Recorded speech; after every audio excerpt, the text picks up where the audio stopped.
kahapon, nakakuha kami ng report galing kay Senator Raffy Tulfo about a official of the DPWH.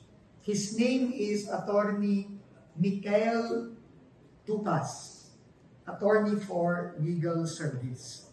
May report na medyo abusado itong official na ito ng DPWH. Ayaw daw siyang papasukin sa isang gated na subdivision ng isang guard. Nagalit siya, pinagmumura niya yung guard. Tapos, binalikan pa niya, may kasama daw na pulis ba?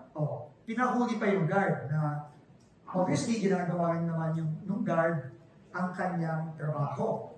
So, I just want to let you know that effective today, I have relieved Attorney Tupas of his position.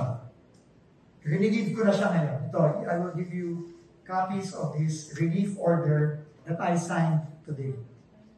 And I have asked the security guard and the wife of the security guard na nagsumbong at nagreklamo kay Senator Raffy Tulfo na mag-file ng official complaint sa DPWH para ma-process na natin yung complaint na yon at para kung totoo yung allegation against Attorney Tupas, pasensyahan tayo, Attorney Tupas.